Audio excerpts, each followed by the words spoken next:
My pronouns are she, her, cis. I identify as a Black and Indigenous woman. And as I mentioned, I'm here from Ohlone Land in Oakland. I'm really excited to be with you. I wanted to share a little bit more about my journey to this work. And if you are at the high school, then you know all this. Because I've been working with Benicia High School's admin team and staff really closely. So I was raised in Oakland and Berkeley. I was a teacher, and I'm a legacy teacher. My mom taught 42 years, and my dad taught for 20. So this is what I was born to do. And I also got very frustrated as a teacher with some of the systemic issues that I saw, especially for Black students. And so I became a turnaround school administrator in Deep East Oakland, and I led an elementary school there with a behavioral health program. So all of the kiddos who typically would be sent to a non-public school or to a special day class were actually mainstream integrated into our school. And that was a huge equity and advocacy piece for me that I loved. But I got frustrated again because I knew we were doing great work, and I also saw other sites could benefit from more support. So then I went to the district level, and I was a student services director, which is why I'm here to talk to you about laws and ed codes, and I'm gonna break them down in ways that I think can be joyful and accessible, because there's a lot of jargon in education, as with many fields, and I think that's one of the things that prevents us from connecting as adults that care about young people. So that's what I am, and by day I lead a national nonprofit on educator retention and wellness, but by night I come to Benicia. And well, that's what we call it in Oakland. I think it's Benicia out here, huh? It depends on who you talk to. Only if you were born here? Okay, good. So Benicia. Hey, sorry, I wasn't. But yes, so I'm just excited to be with you all. And I don't know if you know the person next to you, and I know that we're live streaming for a virtual audience, but there are a lot of beautiful humans in this space. So if you could just take a moment to turn to someone near you and make sure that you can share your name and ask them theirs, because this is going to be an interactive training. It's not going to be Lindsay up here talking the whole time. You're going to be discussing every couple of slides. So I want you to know their name. So go ahead and turn. If you're in the chat joining us, feel free to enter your name into the chat.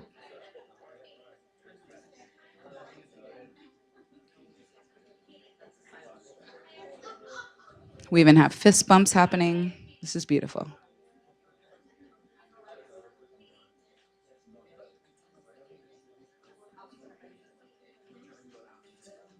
Some of y'all decided to also share about your lunch, and I love that for you.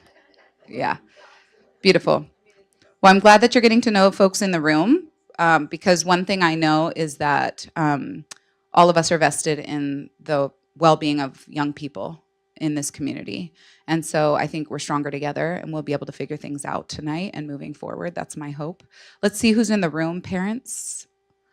How many folks are parents with kids in the district or formally in the district? Beautiful. How many folks are here as a school or district staff member? Wow. How many of you are here because you were told to be here? Okay, that's honest. Thank you in the back. How many people are here because you're genuinely interested? Okay, great. So we should have fun tonight then. I'm glad to see so many of you here. So there are a couple of things we're going to be talking about, right? There's this formal piece around Title IV and what our rights and responsibilities are as community members that are invested in this work. There's really important exploration of examples, because again, I want to demystify some of the really like formal legal jargon and say like, how would we know if we were spotting this in our schools or in our community? We're going to explore a bit the idea of an upstander, right, which is not new probably to school staff, but to parents.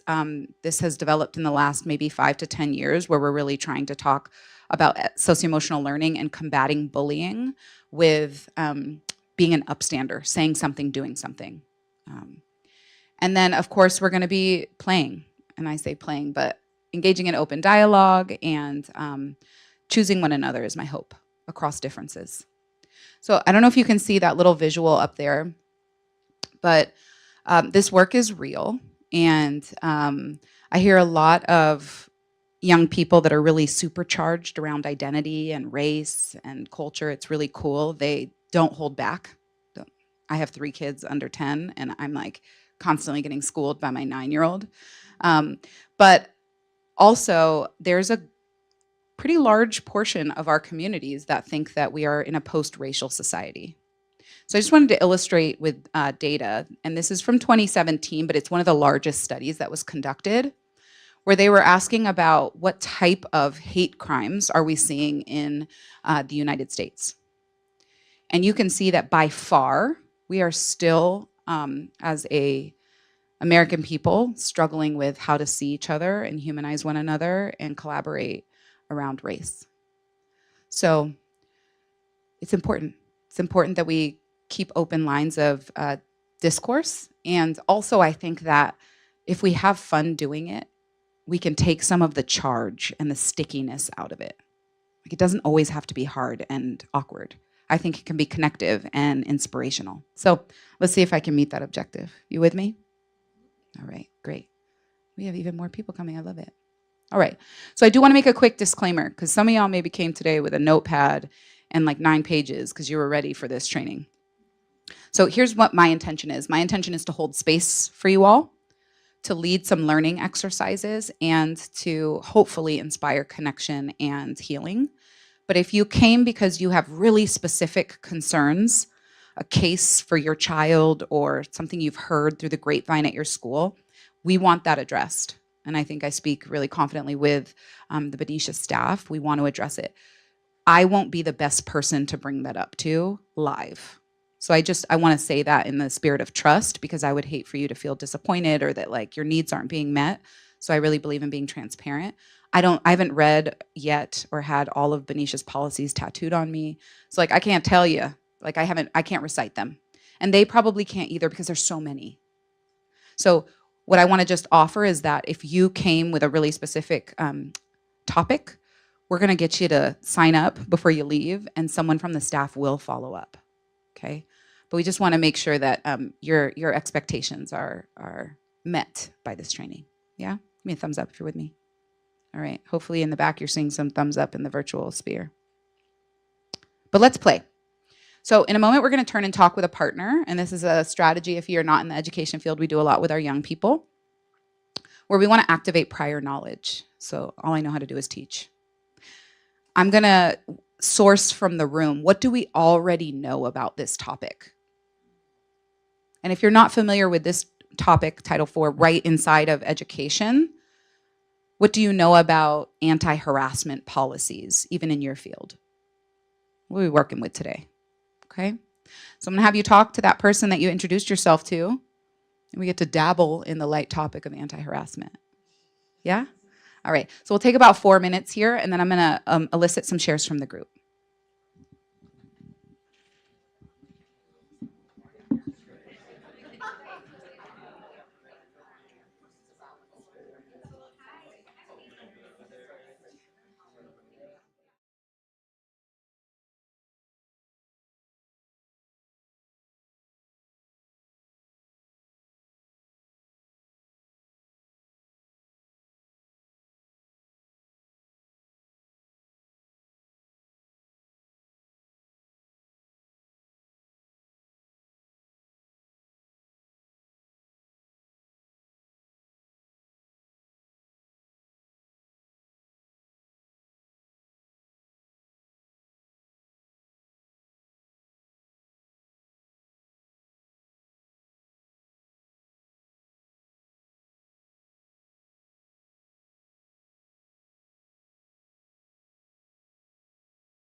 that you know already about these topics? It's okay if you Googled it. It's okay if you went to public school and you're like Roman numerals. I don't know. I know. I had to check a couple times myself. What do you already know?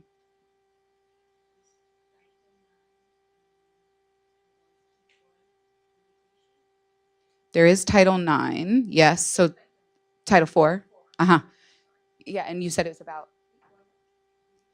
equal education opportunity. Absolutely. That's a big part of it. Yes. That every student has equal access to an educational opportunity.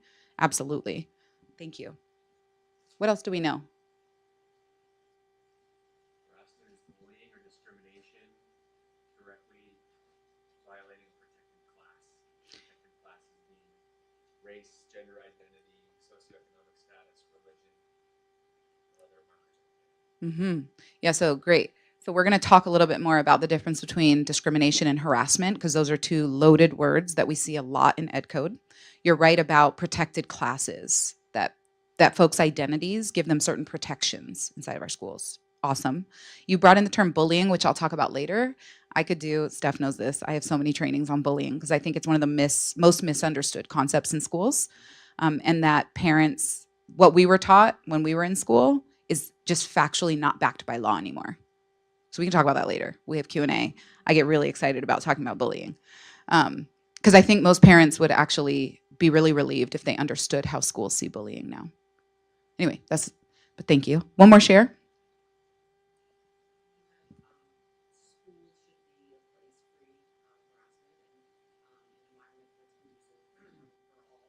Please.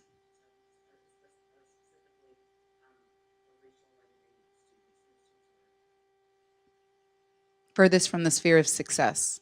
Yeah, the system hasn't always served them. They deserve to have an equal shot at having a beautiful experience. All kids, though, is what I heard you say. All means all. Yes. Thank you for that share. Yeah, that's exactly it. So you're all experts, and that concludes our session.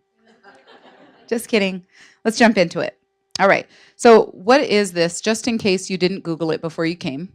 Okay. This is a part of the Civil Rights Act, and it protects against discrimination and harassment. So you were right on point there. In both public schools, as we see them, right, are TK-12 continuum, but also in higher ed. So that's important to note, that we want kids and parents to be informed about this because it's also their right when they go into postgraduate schooling situations. Yeah, and then based on protected classes, things like race, color, nationality, and there are others that we'll explore a bit later.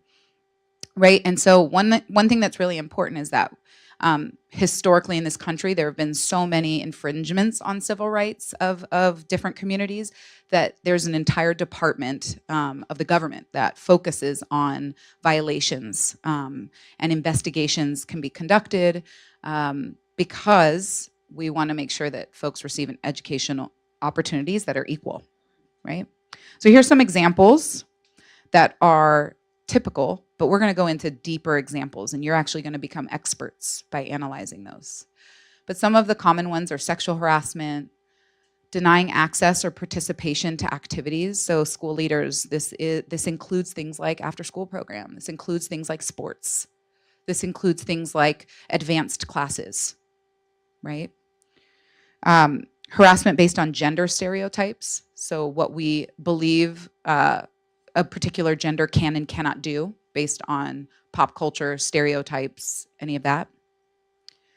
Discrimination based on religion. We increasingly have really diverse religious experiences and expression in our communities, and there needs to be freedom to do that. And of course, school leaders know there are parameters around what that looks like. And we can talk more about that too. And then discrimination based on shared ancestry, ethnic characteristics, or race, okay? But the big thing here is that we want to dive into next is around what does discrimination and what does harassment actually mean? Because these big terms get thrown around a lot.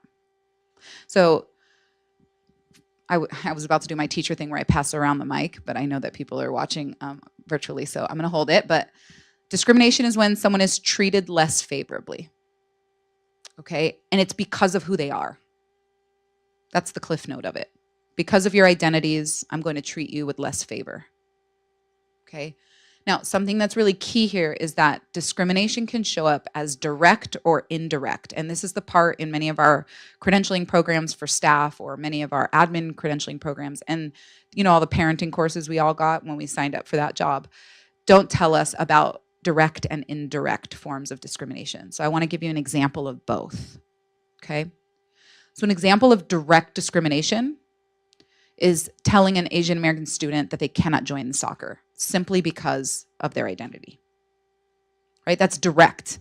And I would argue that it's often easier for us to see when we are observing a direct form of discrimination. But sometimes what's harder to identify are indirect forms of discrimination. So if a school policy uniformly bans any headgear, right? And they loosely describe that as anything you would use to cover your head. Let's say there's a no hat policy, a no hoodie policy, a no headgear policy. What might occur is that folks that wear hijabs or other forms of religious head coverings, right? Or for Jewish students, these are just very concrete examples, that is also discrimination. It's indirect discrimination. If we're not specifying that that it's okay for you to show up in your identity wearing any coverings that are a part of your religion or faith. Okay. Now, school leaders, probably we could do a whole other follow-up on like what happens when you have students that maybe are doing their faith or their expression of faith is against another faith. That's tricky. Free speech. It's a whole other set. But for the purpose of this training, I just want to point out that for all of us, we need to be just as mindful of indirect discrimination as we are with direct examples. Turn to someone and say indirect. Yeah, I don't want you to forget it. All right. So the other vocabulary word I want us to really align on, and we're about to talk about this, is harassment. Harassment is unwelcome and unwanted behavior that's physical and or verbal. And it can be from student to student. It can be from staff member to student, right? That this is what's key, interferes with their life or prevents them from learning. This is tricky. Anyone have a teenager? Ever feel harassed by them? Don't raise your hand, don't raise your hand, don't raise your hand. It's being recorded. Okay, so this is tricky. Now, harassment, the concept, like pure harassment, it's not a complicated concept. But identifying harassment when, frankly, especially people that are navigating puberty feel bothered, annoyed, often by everyone, maybe, right? And can really feel like, well, that was unwanted. That was an unwanted advance. I didn't want them to touch me. I didn't want them to talk to me. And so this is a concept really, truly that I believe requires more instruction with our young people, and then sitting down and having conversations if they come to you and they say, I feel like I'm being harassed. What does that mean? What does it look like? And getting curious, right? Because unwelcome and unwanted behaviors is a really wide spectrum of things that we don't want to have happen. A range of it's annoying to it's disrupting my learning and my safety. Okay, so there's a big spectrum here. Any questions about either of these? We're about to talk further, but just about the definitions or the examples that I've provided. And feel free in the chat for virtual folks. If you have a question, we can elevate those. Is there the same distinction between direct and indirect harassment? Yeah, absolutely. And I think one of the most common indirect forms of harassment is just like how much can occur in technology, right? And so there are so many ed codes that talk about things like cyberbullying, but one of the things I wish parents and teachers and admin would just straight up teach students, and frankly our staff, is, for example, if there's a unsavory photo of a young person, perhaps they thought it was a good idea to share with their boyfriend or girlfriend or partner, if that is spread around, that is dissemination of child pornography. And there's legal action that can be taken and police involvement. And most students don't know that. They're like, well, we didn't like her, so we texted the photo around. And staff and parents sometimes thinking that they're preserving evidence, and Benicia High School has already heard me because I've talked explicitly with them about this. Parents and staff often thinking they're supporting will do things like get that picture for the police report, thinking they're helping the investigation, and now they have that photo on their personal device or their computer, and it just can create huge issues. So yes, there can be direct and indirect forms of harassment, I believe, as well on that spectrum, that continuum. And we have to be really careful with technology and how we're teaching our kids to be digital citizens, right? When I don't even know how to log into most of these things, I'm like, how am I going to prepare my kids? Hopefully teachers will, but right, we're in it. Yeah. Okay. So I want us to again turn and talk, and you might turn to that same person, you might turn to someone else. I want a little moment of self-reflection. Which feels easier to spot for you? Is it easier for you to find discrimination? Remember, that's treating someone less favorably. Or is it easier for you to say that's harassment? It's not just you're being bothersome, but actually you're harassing someone. They're related concepts. They typically look a little different. And then I'm going to push you a little further. Why do you think it's easier for you to spot that? It might be that you've personally lived through some things. It might be that you learned in a particular program. It might mean, that you've had to have these conversations with young people in your life. But why do you think one is easier if one is? All right. So let's turn and talk. Feel free to do a trio or a part.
Anyone care to share? Anyone willing to be vulnerable? That's how we get better together.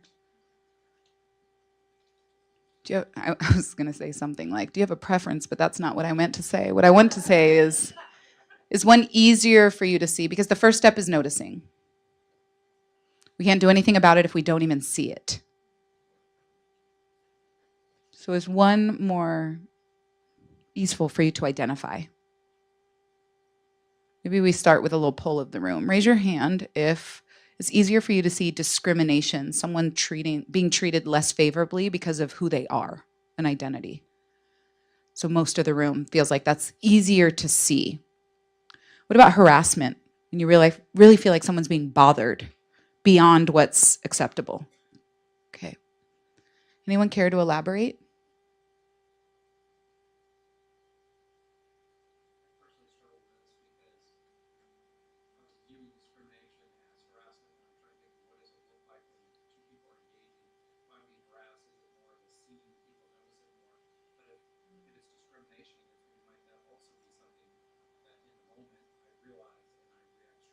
Mm-hmm. Yeah, but that's still a beautiful share, right? Because often we get more attention if there's a big scene, but all of these concepts can happen really quietly. And I think that's one of the hardest parts about watching some of our students who really don't feel like they belong in school communities. They don't have a friend group, they don't feel safe, is that a lot of the suffering is in silence. Some of it, yeah, they're big behaviors, right? But sometimes it's really they're shrinking, it feels like. So I appreciate you bringing that up. Like, you know, does one type of harm occur more visibly? Sometimes, right? But I'm also worried about all the things we don't know are happening. Yeah, thank you for that share. Anyone else want to share with the group? Mm-hmm.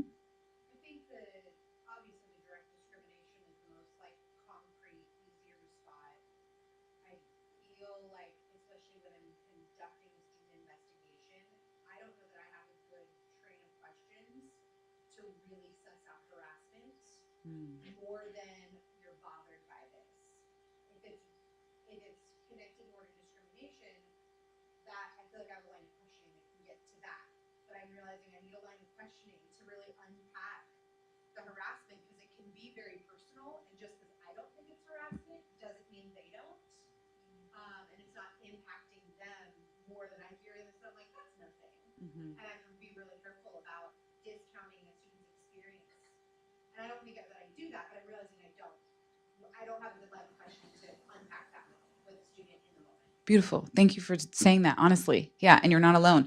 It's very hard to, again, I pinpoint where a student is experiencing harassment on the spectrum of I'm bothered to I'm harassed.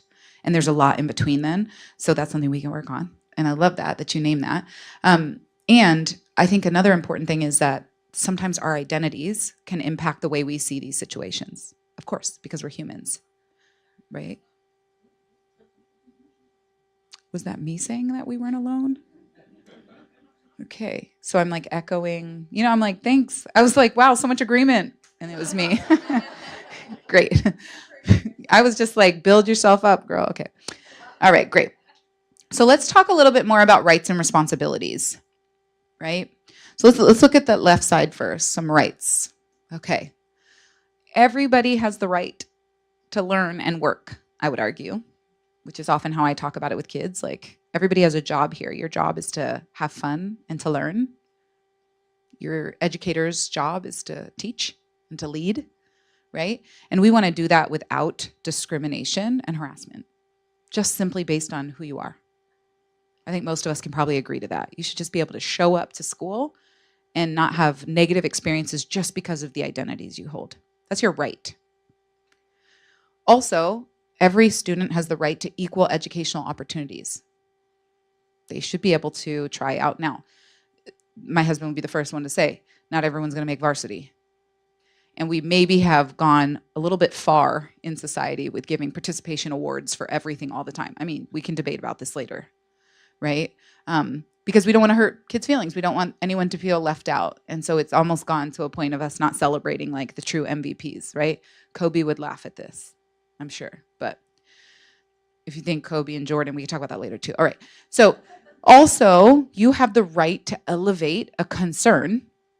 And I would really encourage parents to start with the people closest to the situation, which is your school staff, right? Before you jump over them to the OCR, give the school staff, give the district staff the opportunity to try and support. But it is your right to go to the Office of Civil Rights, okay? I also just one plug, if you do, because this is a training around healing, but also around empowerment. Both schools and parents have the right to request a copy of the complaint and also the info sheet. So the documentation that they produce, you have a right to that, okay? But most of these issues, honestly, most of these issues with the right level of support, attention, and resource can be addressed. I believe that. We also have responsibilities. Now, this one's the part that's a little tricky because we have the responsibility to make sure that our behavior, both our actions and words, right, or the behavior of your students, if you're a parent here,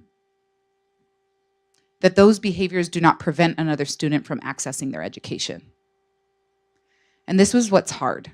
I assume that every parent cares about their child's education unless they tell me differently. That's a part of like my philosophy with education. And most parents, when you tell them that their child is really truly discriminating or harassing someone based on their identity, most are mortified.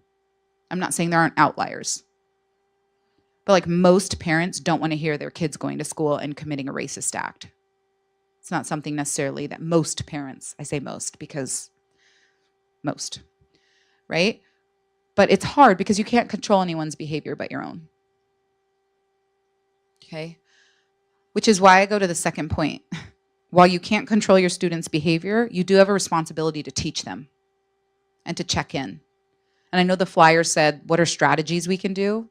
Number one, don't let your kids sleep with their phones in their room.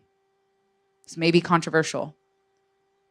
Tech is cutting edge and it's innovative and it has no place in the bedroom for a child whose frontal lobe hasn't fully developed. Have the password to all social media accounts. I would argue that kids don't really need social media accounts until they go to college. But you can tell I'm the head hater, as my students used to call me. My kids won't have a phone until they're 16. I'm old school. My parents said, you need a phone when you drive. Otherwise, I should know where you are, and your friends can call my phone. I know, I have 3 daughters too. It's gonna be great. Okay, but really, concrete strategies. The vast majority of parents I talk to, when I say, oh, does your child have a Facebook and an Instagram and a Twitter? Yeah, do you have the password? The vast majority do not. It is your responsibility while they're under your care to know what they're getting involved in.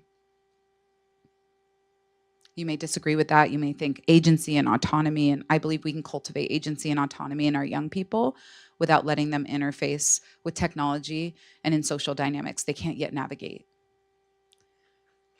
And then another responsibility is to say something. Ideally, you're teaching your child that you'd be proud if they were an upstander. But sometimes you have to, as the adult, say something. And your kid might be mad at you. Something my stepmom would say all the time was, I'm not your friend until you graduate from high school. I'm your parent. Right? Once you turn 18, we could talk about if we like each other.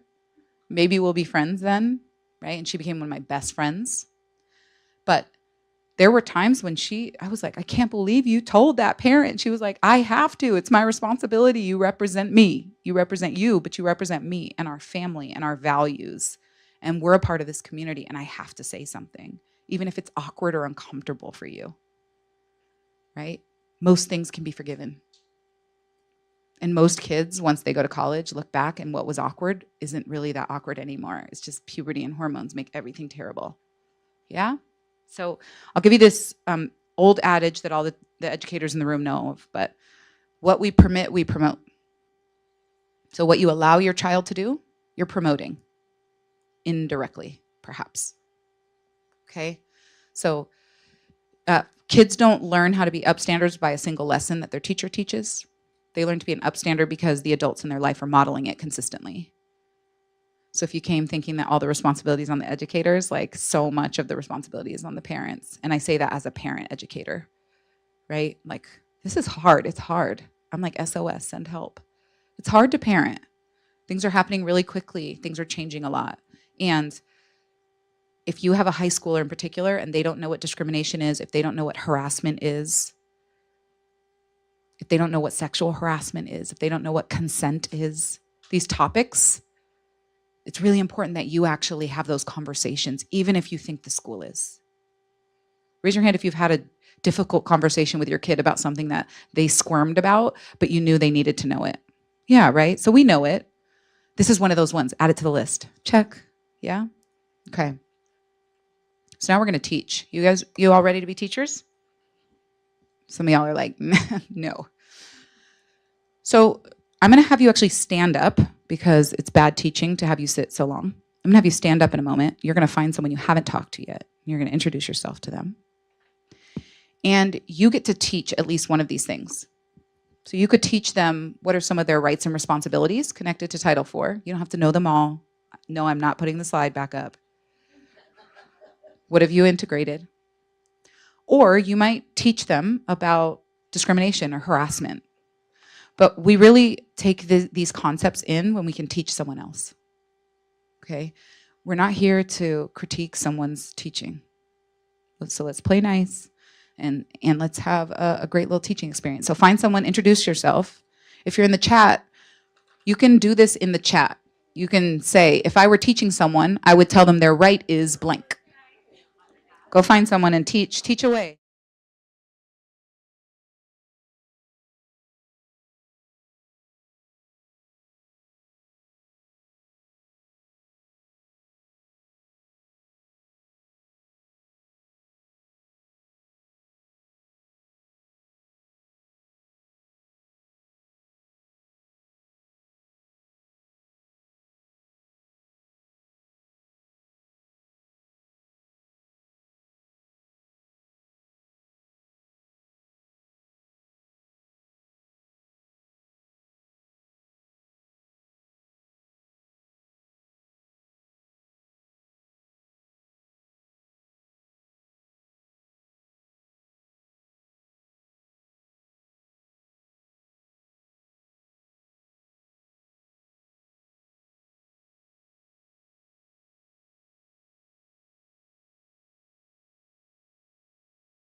We love the teachers. All right. Beautiful, beautiful. I just wanted to make sure that we had a couple different opportunities to reflect what we're understanding about the content. And again, my style is really to demystify and to make things accessible. So hopefully that's what you're experiencing. So now you get to apply in a new way. There are 5 examples on the screen.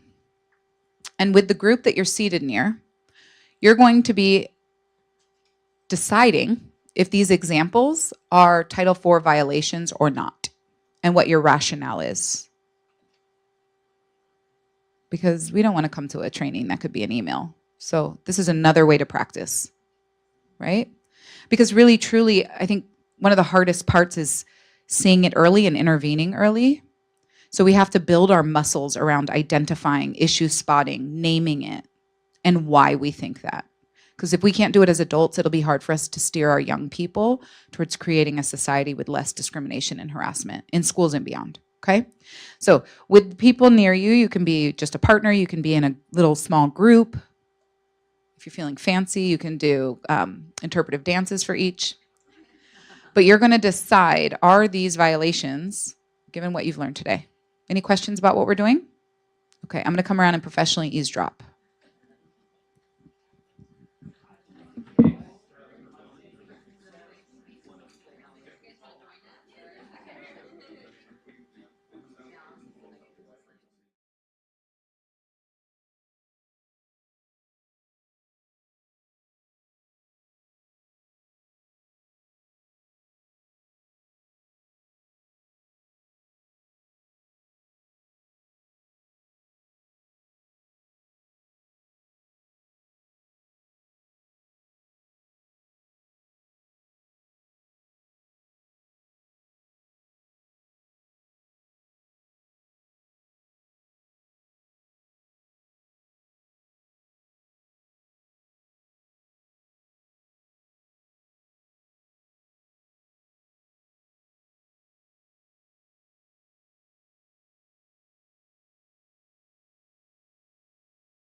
Even high five them or fist bump if you're feeling really excited. That was cool. I saw a bow over here. That was different. I like that. So first of all, I just want to name like how much excitement there is around scenarios here. All compliance and legal trainings moving forward should have scenarios, is what I'm saying. Because y'all were like debating, is there a trick question? Are they all, I heard that in one group, that they're all violations. They weren't designed to be, though context matters. 3 different groups said context matters. You're right, context does matter. And sometimes we can be in such a search for context that we miss that there's a harm in the space. So I just want to say that sometimes it's not about finding the right investigative finding, and it's actually about saying, even though I don't fully understand, or under this ed code, it's not categorized as that, but your heart hurts, and I want to help you feel more supported and connected at school. That's also always an acceptable route. Okay. But let's play. So raise your hand if you thought that number 1 was an example of a violation. Alignment in the room. Great work. Yeah, I agree. There should be places. Boundaries are healthy. Kids can't go everywhere, right? And someone said, well, what if a student has accommodations where they can eat throughout the day? Maybe they need to sustain a certain blood sugar, all that. Absolutely. And we want to adhere to those accommodations, and they can eat in this place, and this place, and this place, just not this place. And that's true for all kids. And it's okay for a school to have designated areas for activities, and for that to be communicated clearly. The important thing is that it's implemented consistently, where your favorite students aren't able to use that space only, or a particular racial club isn't the only group. Even if you think it's an equity move, you should be cautious about preferential treatment. Okay? Great. Number 2, raise your hand if you thought that was a violation. Yes. I agree. And this is actually one of the examples from the OCR website. So I just want to name that. I didn't concoct that from the deep, dark parts of my mind. This is actually like one of the most common, unfortunately, types of complaints that we're seeing. And we're sitting here on the anniversary of 9/11, and we're still seeing the ripple effect of discrimination towards Arab and Muslim students. And so when I was working with the website, I just wanted to bring that example forward, because unfortunately we're still seeing that as very common, right? So if a student is demonstrating unsafe behaviors, that should be addressed. If stereotypes or our own biases are impacting the way that we're treating students and resulting in more harsh punishment, that's unacceptable. And it's a misuse of power. And it turns out it's also illegal, right? And so this is what the power of Title IV is that it puts protections for kids that just simply who they are doesn't warrant being treated less favorably, right? What about number 3? Raise your hand if you thought that this was a violation. Yeah. Okay, what stood out to this one? Because there was actually some debate around this one. I think it's one of those a circumstance where if what was happening is the adults were like reprimanding the students constantly for speaking Spanish at school, then that would be considered discrimination and harassment, both of those things. And then if they're in the denying of language accommodations on homework is discrimination. It's just not supporting the learning, that whole idea that all students should be able to have equal opportunity. Absolutely. So if you're in the computer, beautiful shares about how both discrimination and harassment are present in this example. Especially if you're consistently reprimanding or punishing children or sending them out, if you're going to speak in your home language, get out, right? You're preventing them from speaking their language, their home language. Super problematic. And if you're denying them accommodations for work, you're outright telling them what you need to access your education, that equal opportunity that you're afforded is not within reach for you, right? I did have someone bring up a good point around some of our language-focused courses where perhaps the expectation is practicing English. Absolutely, right? That's built into some of our courses. And there's a difference between encouraging and providing the scaffolding and instruction and accommodations for them to be practicing and learning English and punishing them for speaking their home language. Those are two different things, right? And so we want to be mindful of that. And we want to remember that actually having multiple languages on our school campuses is an asset, especially living in California. I am reminded regularly, as someone who speaks Spanish, how much that's helped me in my career along the way. Being multilingual is college and career ready. Being monolingual increasingly is going to close opportunities and doors for our young people. So it's an asset. We should celebrate it. All right, what about number 4? Raise your hand if you thought that was an example of a violation.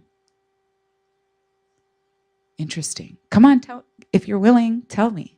Most of the room was like, but then some folks did this. There was this. It was this type of hand raise. Okay. Tell me in the back. Why does it depend?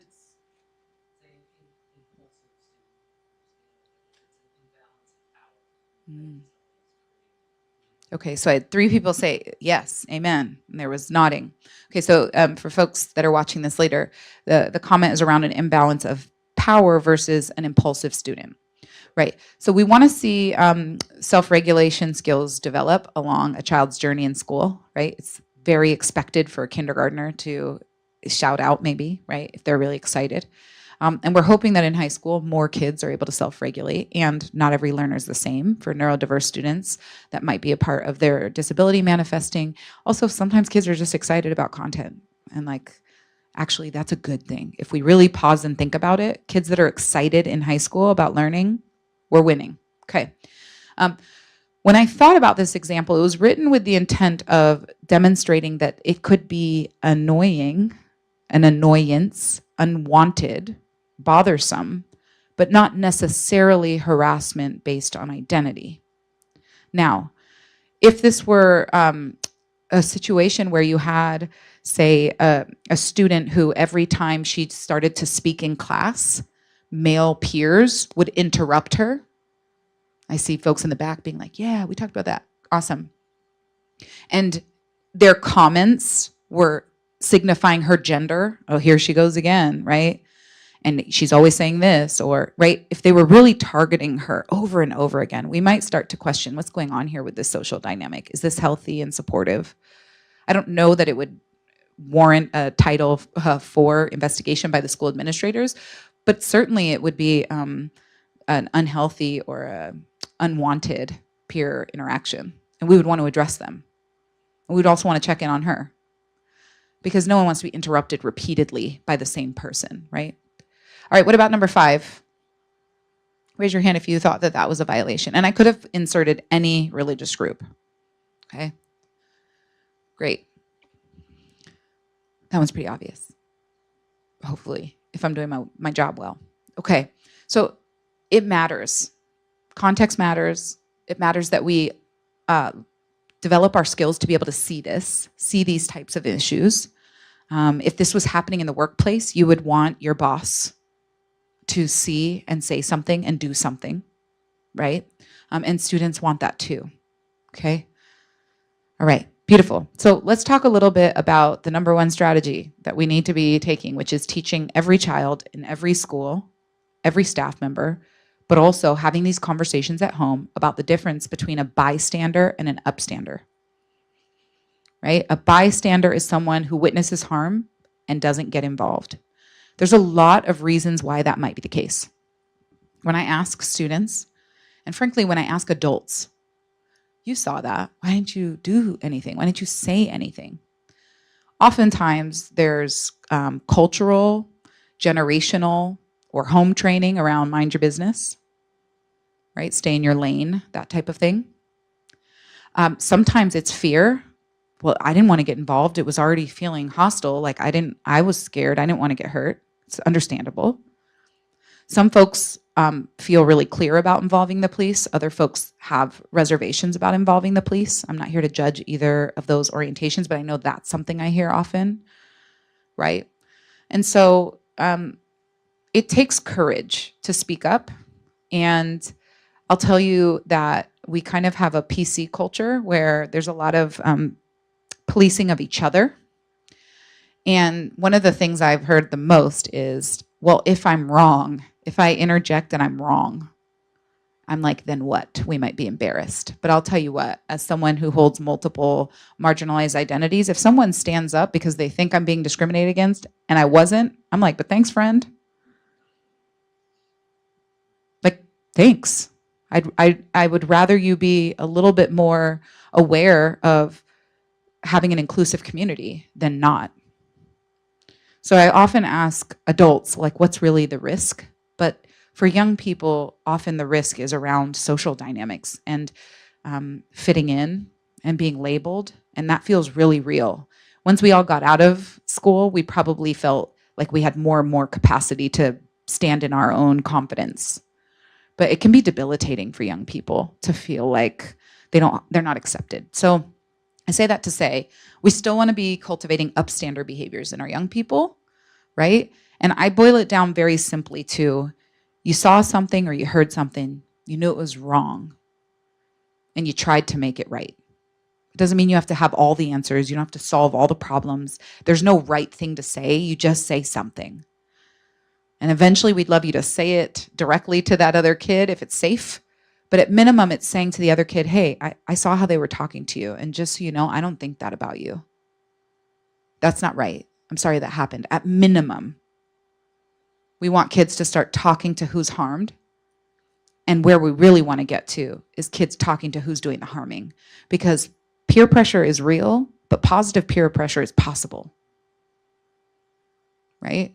I'll tell you that my daughter started a new school. She's in 4th grade. And a part of how we decided to transition her was we watched a concert, a middle school concert. And one of the kids was so nervous. And the entire middle school was chanting her name before she performed. And then she got off the stage and they all went and picked her up. I mean, the culture was so palpable. And these were middle school students. She's not in middle school yet. But I was like, what's going on here? And the school has a no tech pledge that everybody signs, that K-8, your kid won't have a phone or a smartphone, and not just on campus, like at home. Like there's this little pocket school that's like, no, actually, we can influence things in a positive way, right? And so we go to the barbecue. I'm just sharing this because to me, this feels really different. I work with schools across the country. So we go to the barbecue the weekend before school starts for new students, because that's inclusive, thank you. And we walk up and they do some sort of call and all the 4th grade girls run over. It's like a bat signal. And they're like, what class are you in? Because there's 2 classes for 4th grade. And my daughter says which one she's in. And another girl goes, yeah, but it doesn't really matter. We're all one class. And another girl goes, yeah, we're all friends here. And they're like, want to come play? One of them hooked arms with her, and she looked at me, and I was like, I don't know. I'd never seen it. Like, run, be free. And they were off in the redwoods climbing trees for the next 2 hours. And when she got home, my daughter had tears of joy. And you know what she said to me? She said, is this what school's supposed to feel like? Which was both heartbreaking for me because that hadn't been her experience in elementary school so far, but also was really encouraging to me that the kids have such a positive culture. Like, it really reminded me of what's possible in schools. So I just share that little anecdote because if these things feel far away, we create the culture that we want. We have to do it with our young people. So we're gonna do an activity. And somebody wants to write, and I know it. Teachers, you can tell I taught 1st grade. I tried 6th and 7th grade, and it was like broccoli. It's an acquired taste, and it wasn't mine. But bless the middle school teachers. But you can tell I taught 1st grade because I love a Y chart. This is a Y chart. We do this all the time. If you're a parent and not an educator, Y charts are awesome. You can do them at the dinner table. I do them all the time, not just with my 4th grader, with my kindergartner, right? Where she's like, wow, I learned about this word. Like self-care. My teacher was like, we should know how to do self-care. And I'm like, that's what's up. What's self-care? She's like, cool. What does it look like? What does it sound like? What does it feel like? Anytime we explore a new vocabulary word or a new idea, a Y chart is a win. So in a moment, we're going to actually go into 2 groups, and then we'll switch. I know there's a lot of you, which is a good thing. Someone's going to write, we're going to call out ideas. But I actually want us to think about, and this is an activity I do with young people all the time. So I hope that if you're already thinking, oh, I should do this with my kid, you should. That's why I'm modeling it. This is what we should be doing in advisory classes. This is socio-emotional learning, okay? But I want us to actually think about, what does it look like, sound like, and feel like to be a bystander? And what does it look like, sound like, and feel like to be an upstander? Because again, the first step is noticing.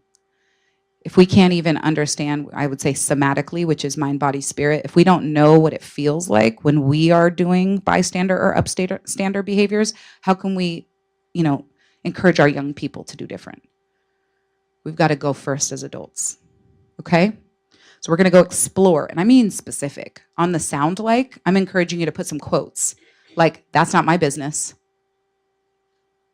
I know, big eye emojis, if you're into tech. That's what I got for you. All right, so whichever one you're feeling called to talk about, we're just going to take about 5 minutes at each. You're going to go towards one of them. Someone's going to be a scribe. And just in case someone's like inner child really wants to come out, I brought the most obnoxious markers, which bring me a lot of joy. And maybe they will you too, okay? But we're going to have one person write while the other folks kind of circle around and share out concepts. Any questions about what we're going to do? This is adult SEL. You're welcome. Do this with your kids. All right. Go to either side, and then we'll switch.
Yell. It's breaking down an important topic about how to be a great human with other humans and figuring out what that means. You deserve it. Thank you. Yeah, get the little picture so you can recreate this with your kid at home. Even if you just look at the picture and you say to your kid, what's one thing you notice on that poster? Do you agree or disagree with it? I mean, this is the work. So for folks that are watching the recording, a couple things that really stand out to me for bystander and look like is a lack of action, right? And specifically, this was a really great point, video recording a fight is not being an upstander. Again, that's in that same vein of like, I'm capturing evidence for the admin. We don't need that help. Thank you, friend. Okay, we can just get our little witness statements, probably video camera, it's fine. Okay. In fact, many times videos are used to instigate additional conflict. So if you're a parent and you have your student tells you, oh, well, the reason I have that video is because I was going to turn it up. No, let's just go ahead and get rid of that, right? But it might be standing close to the issue, but not saying anything. It might sound like I'm not getting involved, or it was just a joke, or don't be so sensitive. We were just playing. Okay, but if the other person wasn't playing, that's the issue. And then my work with that student, or if they're my own child, might be, well, how did you know they were playing? Why chart? Playing. Because often people say, oh, we were roughhousing, or we were just playing. We were both laughing. Sure, at first. You might even talk to your kid, T-chart, other teacher's favorite. What's the difference between laughing because you're nervous and laughing because you're in enjoyment? We have to teach our kids how to read social cues, right? We need to teach some adults how to read social cues. Let me just throw that in. Okay. What does it feel like to be a bystander? Invisible, uncomfortable, guilt, lonely, right? Wow. That guilt is serious. And it can feel very heavy. So, but when we look at upstander, incredible, looks like interrupting, intervening. And that might be at your kid's edge. They might be like, I would never. You know what else you can do? Hey, you want to come with me? Just talk to the person who's being harmed. You want to come with me? They're like, no, let's go get lunch. Come on. Let's go. Come with me. It could be an escort, right? Someone else said it could actually look like and sound like interrupting the person who's doing it. Excuse me, what's happening here? And talk to them, which lets the person being harmed get away, right? Somebody put allyship, and I would say, if you don't know the term co-conspirator, I would say Google that later. Allies are great witnesses. They have big heart. They want things to be different. A co-conspirator says, I'm willing to put myself on the line to help you. We want more co-conspirators than allies, right? I'm willing to use my privilege. I'm willing to experience some discomfort to get in this because you can't be harmed on my watch. Co-conspirator is about action.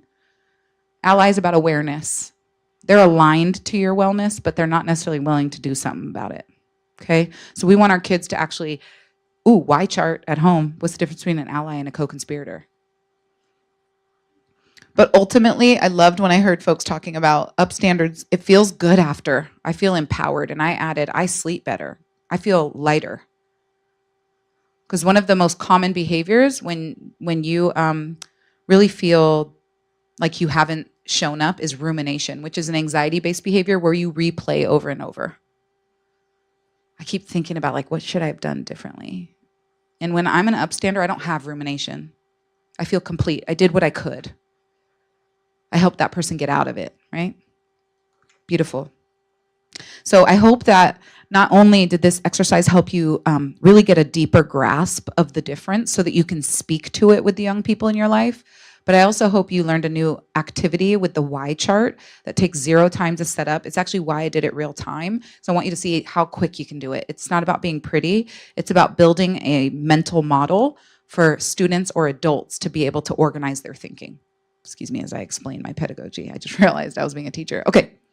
All right. So I wanted to give you just a little pro tip here. This is very specific type of Title IV violations connected to the N-word. I have a whole training series on the N-word and extinguishing it. It's very common. Most admins struggle with it these days. the N-word is very prevalent. And this is an upstander training I do with folks around how everyone can create a culture where the N-word isn't present. And one of the things that can be really important is to actually think about some of the common arguments and then to actually script out very sustainable ways to disrupt it.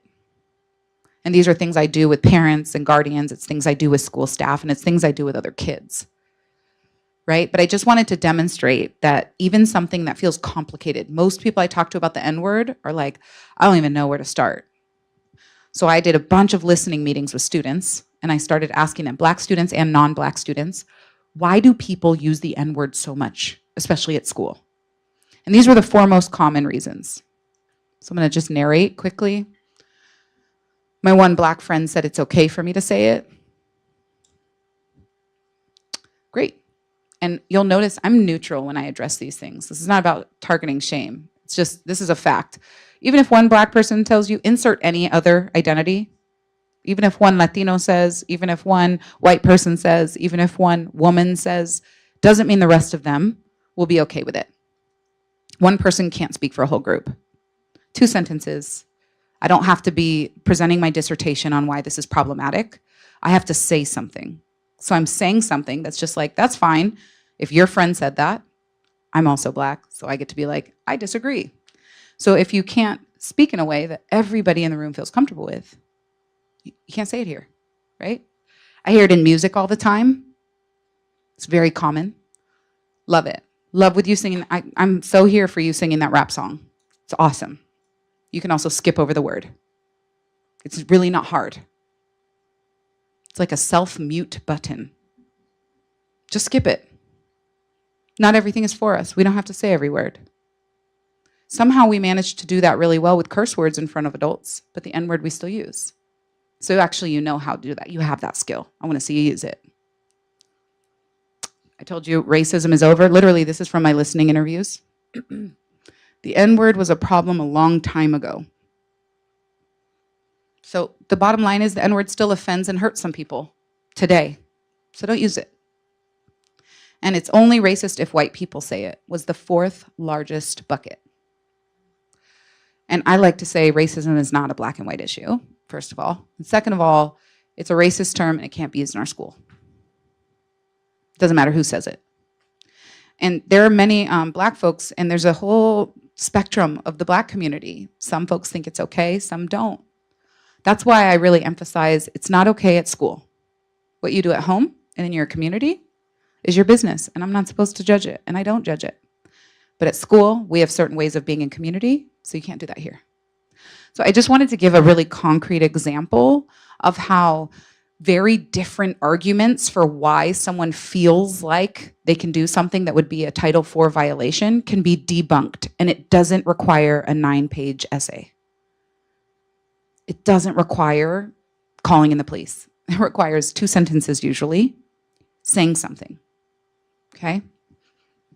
All right, so what I'd like to do is just as we close down, I'm just gonna put up a couple of reflection questions here, and we might not do it whole group. I'm gonna have you turn to the person next to you instead. You might teach them what's the difference between bystanders and upstanders, or you might just say what's something that's top of mind. We're on our downward descent here, the training's almost over.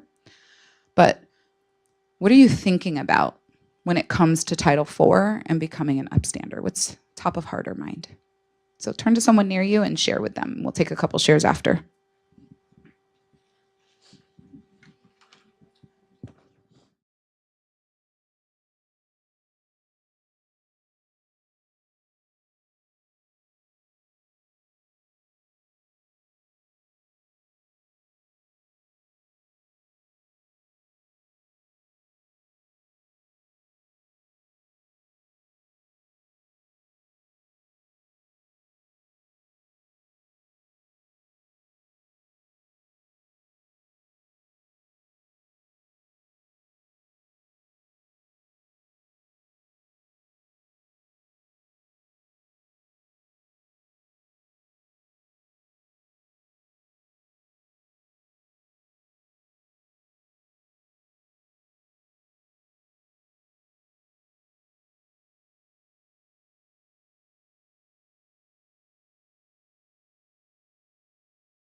If you can hear me, take another deep breath. If you can hear me, thank your partner. If you can hear me, roll those shoulders back. It's almost time for you to get out of here and get something good to eat. But what I would love to say is, this is good work. And you'll notice that, I've removed the charge from a lot of things. And what I mean by that is, for many folks, when you saw a whole slide about the N-word, you may have felt bracing behaviors. Your shoulders maybe went up, you started to sweat. We really didn't have a lot of practice with many of the generations talking about these things that are hard. And I would just say they're only hard because we don't talk about them often and because people have been hurt. But we really need to change the way and build the muscles with our young people, because the world can be really different when we can collaborate effectively across difference. So in a moment, I'm gonna leave you with a closing idea around a commitment. And as you leave the room, I want you to turn and tell someone your commitment, because this is all of our work. But before I fold down officially, I want to say that, again, if you have a particular concern, you're worried about your kiddo, or you've heard of something else, there are resources, and Benicia wants to be a partner in making sure that all kids feel safe. And so please know that you can take it to your school administrator. Also, Jon Ovick here, Jon, maybe wave to folks, is Student Services Director and is another person who would be the liaison or an important partner in these cases.